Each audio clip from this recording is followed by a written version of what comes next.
Hi, I'm Deborah Flora. I'm the host of the Deborah Flora Show, heard Monday through Friday at 3 p.m. on 710knus.com. And I'm here for this conversation because I want to talk about the El Paso project that we did through Colorado Undivided. It was a very eye-opening trip. It was a privilege to go on. We're grateful for that opportunity because really our goal is to empower the Colorado people to be undivided, to know the facts, to understand what's really going on. And in this day and age where a lot of things are not really covered fully, it's a source of new journalism. So I appreciate your watching this. I appreciate your listening to some of the takeaways that I personally had by going down there. I think that the biggest takeaway I have is people who back things like the sanctuary status of Colorado. And let's be clear, a lot of people will say we are not a sanctuary state. We technically are, because in 2019, a law was passed and signed into law by Governor Jared Polis that kept basically local law enforcement, state law enforcement from cooperating and coordinating with federal law enforcement, such as ICE or the Border Patrol. Now, many people who backed that policy, I think, did it from a place of compassion. They somehow thought that this would help those who are trying to come here for the right reasons, somehow painting ICE or Border Patrol as the bad guys who are in some way victimizing those who want to come to America. Well, after this trip to El Paso, my suspicions were confirmed. Nothing could be further from the truth. In fact, oftentimes the Border Patrol and ICE are the most compassionate and first faces of mercy that people coming across our border for the right reasons actually meet. I want to take us a little bit deeper on that because I think that we can be undivided if we truly look for the compassionate solutions, not those that are just being fed to us from the rest of the media. So let's break this down. What we're looking at is compassionate solutions. It all comes down to the law of supply and demand of what is happening with the drug cartel, which really basically is a narco-terrorist organization that is making big business off of the misery of others. So let's talk about who is being harmed by an open border instead of who is being helped. Well, there's a huge human cost and human devastation. First of all, the Border Patrol agents. They are simply serving our country and have been asked to do so because what is the job of government? Really, it's one thing: to protect the individual rights of its citizens, starting with our safety and security. So the Border Patrol agents, well, what's happening to them under some of these new policies? Assaults are up. And when we spoke to Border Patrol agents, some of them off the record for fear of reprisal when we were down in El Paso, Texas, also Deming, New Mexico, and Columbus, New Mexico, they shared stories with us about how now that they're being assaulted in a higher level by drug cartel who are being emboldened by lax policies, there was a promise from Homeland Security Secretary Alejandro Mayorkas. He promised the Border Patrol 100% prosecution of those who hurt these agents. As of right now, since these assaults have been up, only 2%, 2 out of 100 cases are being prosecuted. The Border Patrol has also been demoralized. There was a false story in Del Rio, Texas, of the horseback patrol, and Alejandro Mayorkas actually went along with the false narrative. They've been demoralized. In addition, they are being hindered by bad policy recently under this administration. They shared with us that as of this January, there is a new pursuit policy. Border Patrol actually trying to chase down drug cartels and others who are harming people on both sides of the border. The Border Patrol now will be held responsible if anyone is hurt in this pursuit. I learned this by talking to Zach Montes. It was an amazing interview where he was able to more candidly share what some Border Patrol agents are afraid to because he represents the Border Patrol Council. So that's the first group who is being harmed under this pretty porous border situation. Coloradans, they're also being harmed. Let's connect the dots with what's happening right here in Colorado, because what happens on the border does not stay on the border. And Colorado, like many states, truly is now a border state. With the sanctuary policy that is going on, there has been a greater incursion in our state by 3 drug cartels who are operating here. As we know, the fentanyl scourge is devastating here in Colorado. When you think about it, we are a drug distribution center for America. What's happening is coming right up I-25, right up across our porous border, and goes out through I-70 to other states around the country. And when we're seeing that, Border Patrol agents have seized this year alone, this fiscal year alone, enough fentanyl between the ports of entry so far to kill 100 million people. Let's just put that in perspective. That's more than enough for Colorado. In fact, that's more people than live in California, Texas, and New York. How about crime? How is this impacting crime here in Colorado? Well, the reality is we're #1 in car thefts. We know that. We're #1 actually in bank robberies. We found out down on the border from a former ICE agent that is also being driven by the cartels. Many cars stolen right here in Colorado end up at the border or are used by the cartels in their human trafficking, human smuggling, and also for their drug trade. It is harming us in every way possible. And by the way, the cars that are being stolen here are not Teslas, they're Toyotas. They're harming the most vulnerable in our population. Who else is this harming? Because we're talking about the human cost of what is going on. Because if we're truly compassionate, that's what we should be looking at. It's harming American citizens. Because we have to look at, by the way, who is really crossing the border. The narrative we often hear is it's people from Mexico. Going to El Paso like we did last week, we found out that the vast majority, actually well over 80-some%, 87% are single men. Many and most not coming from Mexico. Where are they coming from? Well, there was a Border Patrol officer in Deming, New Mexico, afraid once again of reprisal under this current political climate. He spoke off the record. He said the people that he is seeing are from Russia, China, those from Afghanistan, Tajikistan, Uzbekistan, and these are only the people that they are actually capturing. They're only capturing about 25% of those coming across our border. That's according to what he said. Another former ICE officer said that they're even stopping Chinese military intelligence officials.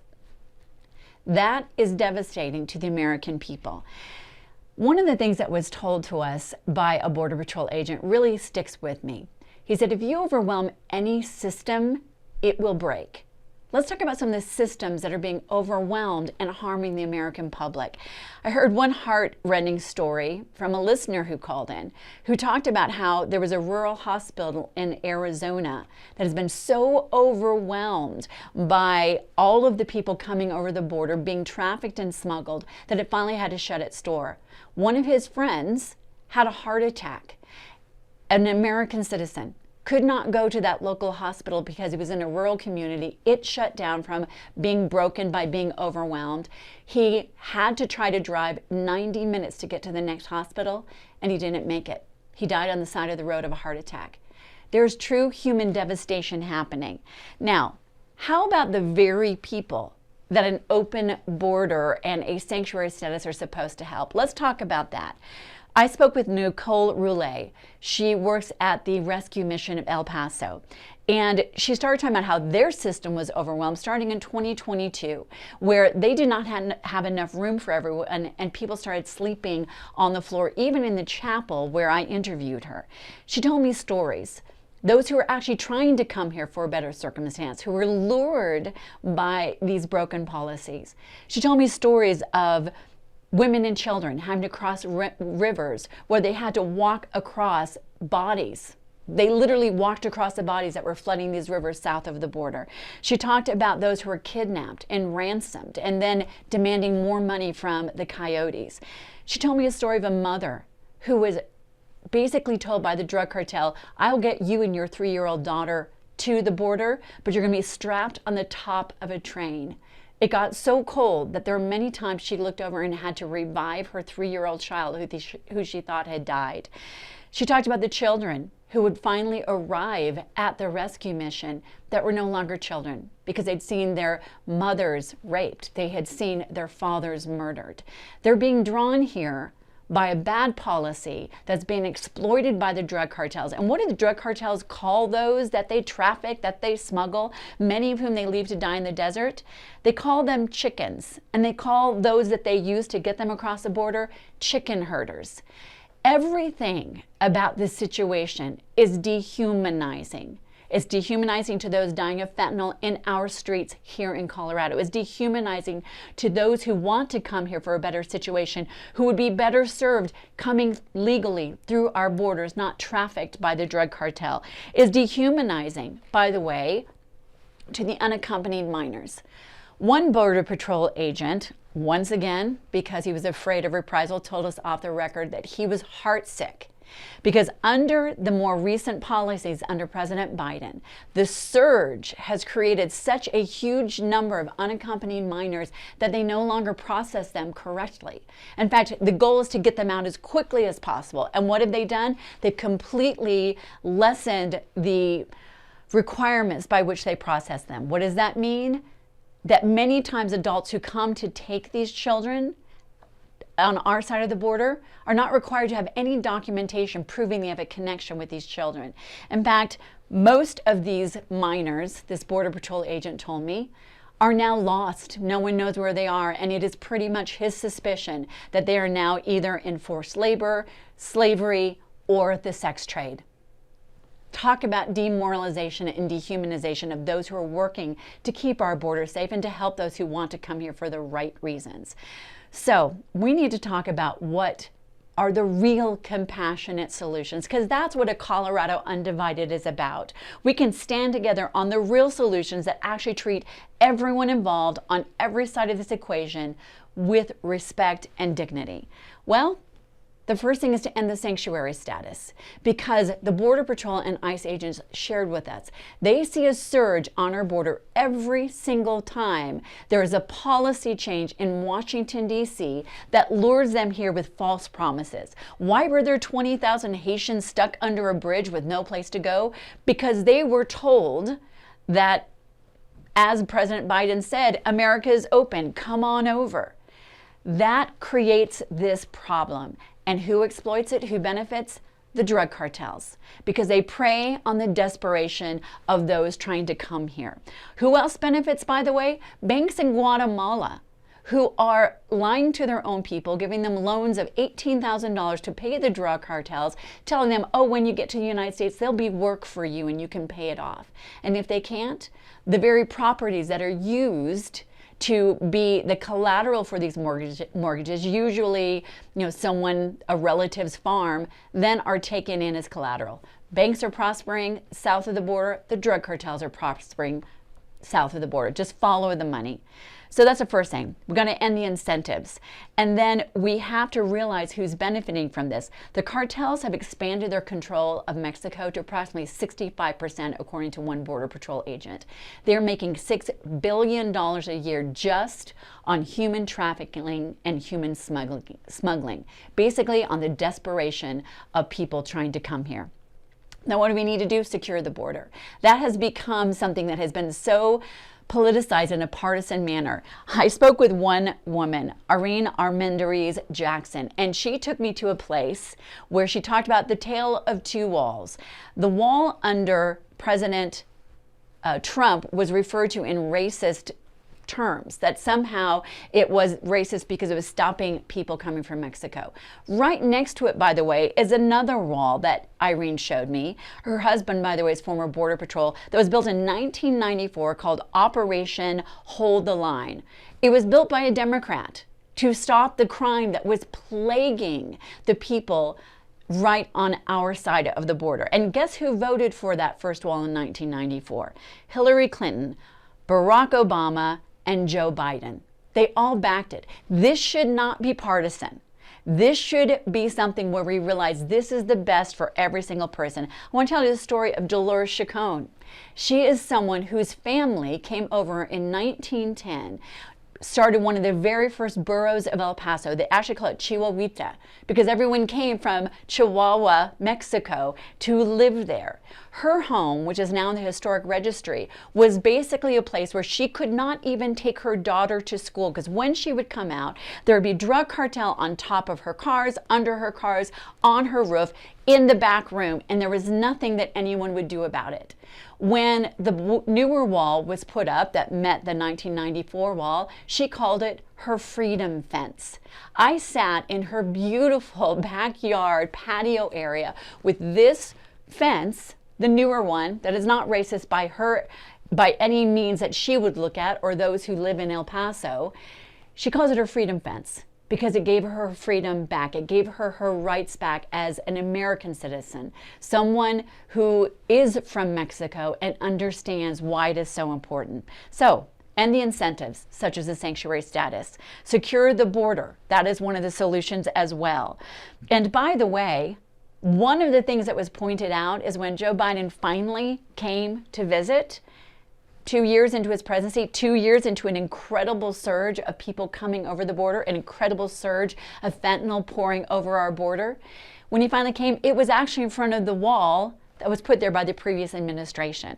But what most people don't talk about, and I reported live from the Bridge of the Americas where Joe Biden was, in a basically sanitized parking lot, they had cleared the streets of El Paso just days before.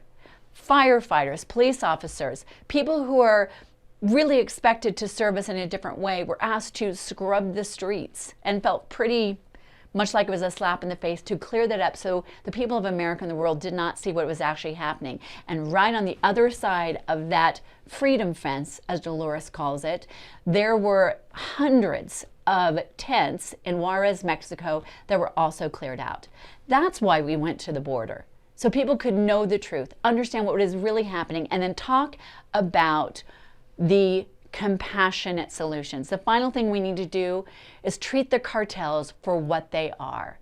Many people there refer to them as narco-terrorist organizations. That's what they are. Right now there's legislation being introduced that should be bipartisan, that will allow this administration and our government to treat these cartels for what they are. There are foreign military units that are on our border that are threatening and ending the lives of American citizens, that are absolutely devastating people on the other side of the border as well. If we do that, we can come together as a Colorado Undivided and stop this scourge, this human trafficking and smuggling and devastation all across the country and right here in Colorado. I want to end by saying this. I had the opportunity to interview Rebecca Kiesling once we returned. She's the mom who absolutely called it like it was and shook people to the core when she testified in front of Congress about the death of her two sons, Caleb and Kyler. They died at 18 and 20 years old for taking a pill that they thought was Percocet, and it was fentanyl. And she called it what it was. It is homicide, killing so many in Colorado and across this country. And her cry was this. She ended by saying, "This is a war. Act like it. Do something." We can join our voices with Rebecca's. All we have to do, and why we invite you to join us, is to go to 710knus.com, click on the Colorado Undivided banner, and add your name to Rebecca's, to those of Dolores, to the Border Patrol agents, to Zach, to so many others, to Nicole at the rescue mission in El Paso. Add your voice to all of these to ask for the policies to be put in place that will stop this devastation and introduce truly compassionate solutions. Time to ask Jared Polis to stop the sanctuary status and call those in elected office to stand up for the rights of our citizens here in Colorado, across the country, and to stop the devastation of those being trafficked and smuggled. So appreciate your joining us on this journey, listening to these thoughts, and joining your voice. God bless you, and I appreciate your being a part of a Colorado Undivided.